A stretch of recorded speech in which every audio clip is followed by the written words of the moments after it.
Yeah, yeah, uh-huh. Oh shit! It's Dr. Say It Again, we're diving deep, no time for pretend. Forensics finds the truth that's been hid. eDiscovery for everything they did. EDRM walking, step by step we go. From preservation to the final show. Chain of custody, we hold it tight. GDPR guidance make everything right. So follow me now, we'll figure it out. Yeah, we'll figure it out. Welcome, everyone. Today, we're diving into the fascinating world of eInvestigations. This video will focus on two core pillars, eDiscovery and digital forensics. These two concepts are often confused, but they have distinct roles in solving modern cases. Let's see how they differ. Think of it this way. Digital forensics is like being a digital detective, digging deep into the evidence. They handle the tough stuff, deleted files, damaged drives, or data hidden in secret spots. eDiscovery, on the other hand, is about collecting evidence that is already easily accessible, such as requesting specific files from someone's shared drive. One digs deep for hidden treasure. The other organizes the readily available files. The people performing these tasks are different too. Digital forensics requires specialized training and complex software. You need a real expert. eDiscovery, while still using powerful tools, is often accessible enough for non-forensic experts to manage. This leads us to the standardized blueprint for eDiscovery, the Electronic Data Review Model, or EDRM, which details the key steps we will explore. Here's a quick professional note. While the team handling these investigations might be called forensics, not every case requires deep forensic work. Most eInvestigations rely on a combination of eDiscovery to gather accessible files and a concept called open source intelligence, or OSINT, which is gathering data from publicly available sources like websites or social media.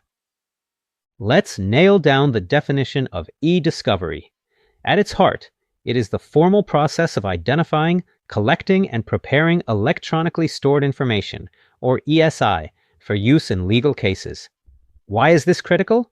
Because in our digital world, it's vital for modern litigation, internal investigations, and ensuring corporate compliance, with applications in forensic investigations and corporate governance.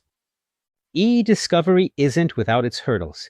We face technological challenges like the sheer volume and diversity of data. Then there are legal challenges like complying with regulations and dealing with different jurisdictions. The way forward involves three key solutions: strong collaboration between legal and IT teams, smart technology utilization, and continuous training.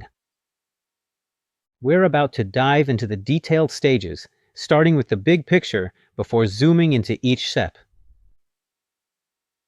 If you look at the screen, you'll see a visual representation of the EDRM, which is a standard framework. Remember, eDiscovery itself is simply a method, and this model provides us with a clear, general flow for how any complex electronic investigation should proceed, ensuring nothing is missed. We are now going to break down the EDRM into its individual stages. Think of these as sequential steps, starting from finding the data all the way to presenting it in court. This slide is our transition to the core workflow. The first stage is identification. This is where we define the scope of our search, identifying every potential source of ESI, from laptops to cloud servers. It requires coordination between legal, IT, and business teams. The main challenges are locating distributed data and ensuring relevance. Next up is preservation. The main goal here is simple: stop anything from being deleted or altered. We achieve this through methods like placing legal holds on data and performing secure data backups. We must always consider compliance and use techniques that avoid corruption. Collection is the physical act of gathering the data, ESI, for processing and analysis. We use specialized tools and techniques, such as forensic imaging or targeted collection. Critically, we must adhere to strict legal and ethical guidelines, especially respecting privacy.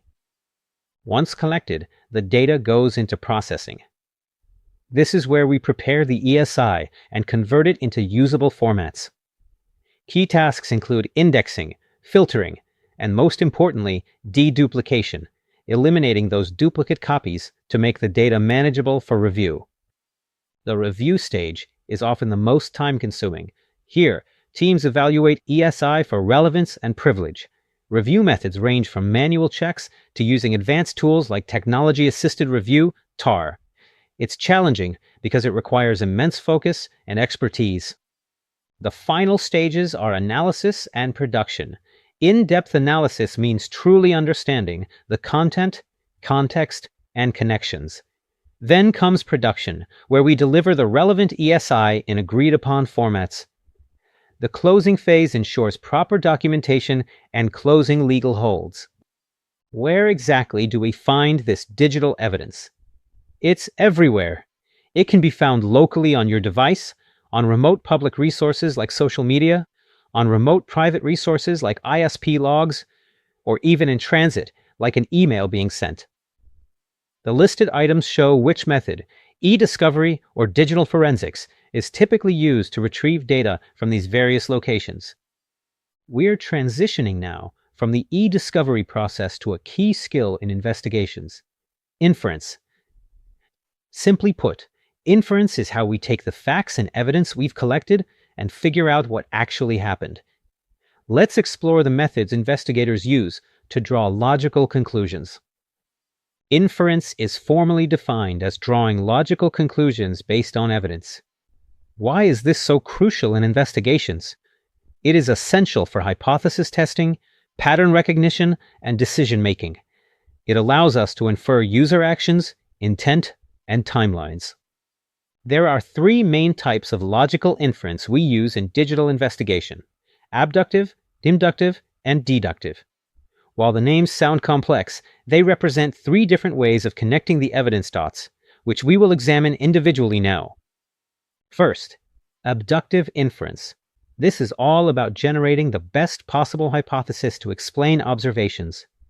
It's primarily used in the early stages of an investigation when you are forming theories, such as formulating theories about a cyber attack's origin or malware behavior. Second, inductive inference. This means generalizing from specific observations to broader rules.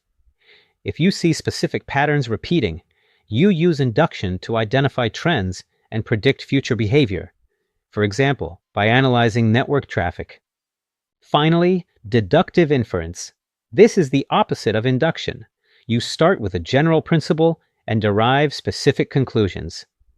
It's used for validating hypotheses and confirming theories, such as verifying the source of an attack or confirming data breach pathways. How does inference look in the real world? It involves examining case studies and utilizing modern tools and techniques like AI, machine learning, and statistical methods. The core challenges are ensuring accuracy and actively avoiding biases.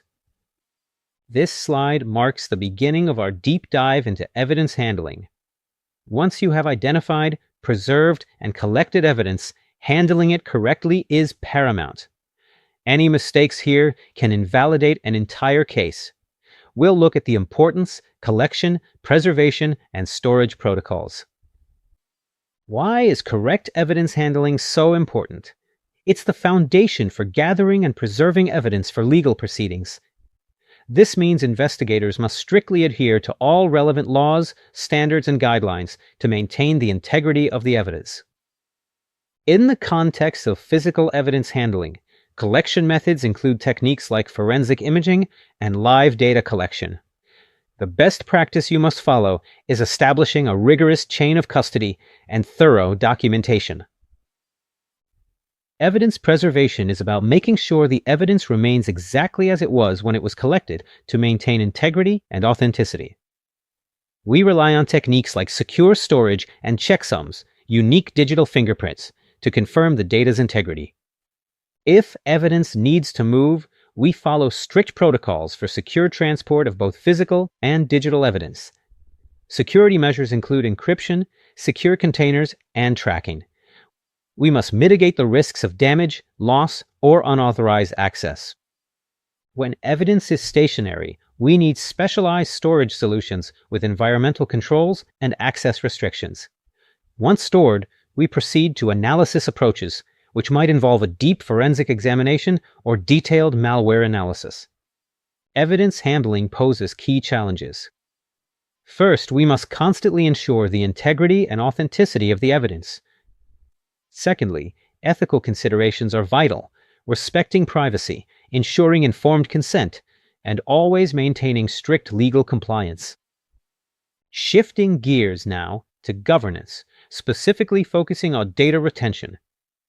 Companies save data for a variety of reasons: to comply with laws and industry standards, for business continuity, and to guarantee that data is readily available for e-discovery and litigation support.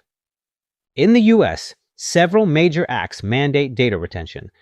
Publicly traded companies must follow the Sarbanes-Oxley Act, SOX. Healthcare groups are governed by HIPAA, and companies that process customer payments must adhere to the PCI DSS standard. Globally, the biggest player is the European Union's GDPR. Any company globally that collects and processes the personal data of EU citizens must adhere to GDPR's retention requirements. Other nations, including Australia, Russia, and China, also have their own significant data governance rules. Let's look at a common yet complex issue: email retention policy. Keeping emails for a long time has both positive and negative aspects, and a good policy requires a clear table of requirements balancing these factors.